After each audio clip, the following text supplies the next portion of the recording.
All right, last night, shortly after spending the day kissing up to the Reverend Al Sharpton in New York, Hillary Clinton gave a speech in Harlem. And during her remarks, the Democratic hopeful shamelessly played the race card and flat out suggested that Republicans were racist. Watch this. The Republicans say they'll reject anyone President Obama nominates, no matter how qualified. Some are even saying he doesn't have the right to nominate anyone, as if somehow he's not the real president. That's in keeping what we've heard all along, isn't it? Many Republicans talk in coded racial language about takers and losers. They demonize President Obama and encourage the ugliest impulses of the paranoid fringe.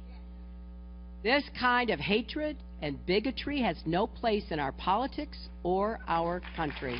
Here with reaction, the chairman of the Tea Party Forward. We have Niger Innes back with us. Also, Democratic strategist Brian Benjamin. Big shocker, Niger, every election, Republicans are racist. Republicans want to throw Granny over the cliff. Republicans hate old people. Republicans, let's see, want women and children to suffer. They want to poison the air, water, and kill people.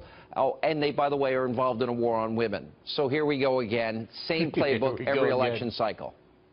Well, you know, Sean, Benjamin, I think we should have a moment of silence because Hillary's pantsuit is on fire because she feels the burn. And that's what this is really all about. Maybe that dog she was talking about yesterday's barking away, right?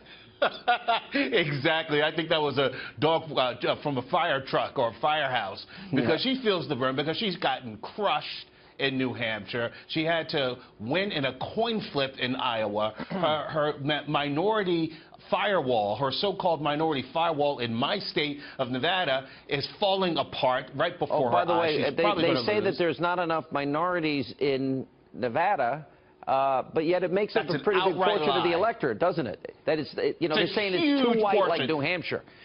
That's absurd. When you combine Latinos, blacks, and Asian Americans, which is pretty sizable here in this state, you're talking close to 50% of the population, certainly within the Democratic Party. So that's pure nonsense, and that is a reflection of her panic mode. And what happens when a liberal Democrat goes into panic mode? They go to the old, tried and true black community, and what do they use? Not success, not 7 years of a booming economy in the black community. Income inequality is worse than ever. It's not because race relations are doing so famously well within the country under this Democratic administration. No, it is not. So black America has suffered. Racism. All right. Let me go to Brian. Well, this is played every year. No surprise. I always warn my audience it's coming.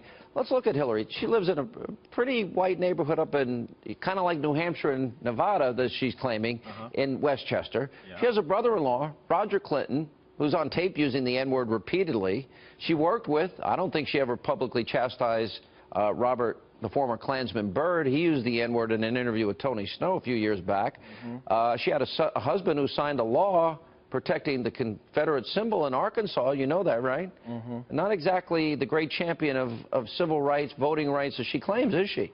Well, she is, but I think what she's confused about is that a party that's so strong on strict constructionism sort of all of a sudden throwing that to the wind when Justice Scalia passes. First of all, I think the Republican Party was shameful. First of all, shameful to not let the man pass in peace, at least for spend a couple days. President Obama, too. No, it doesn't. He Obama was responding. That day, he responded. Oh, but he still politicized it that day. He responded to Mitch McConnell, and he responded to Ted Cruz, for you. which was disgusting on their part. Where in the Constitution does it say that the president should be able to fulfill his duty and where does it nominate? Say? And what is the Senate's role in this? Advise and consent. That's correct. But the point is... And consent. Of course. That's correct. Now, why not? We haven't had this happen in 80 years where we've confirmed a Supreme Court justice in an election year.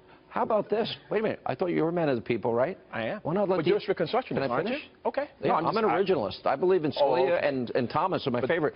Now, by the way, if Clarence Thomas, the way the Democrats like Ted Kennedy treated them, that was racist too, right? No, wait. That was a high-tech lynching, wasn't it? We're talking about Anita, no. First of all, let's stay focused on the president. So I'm staying focused on the president, and I'm just saying to you, there hasn't been a case in 80 years. Why not make this election Mr. Man of the People?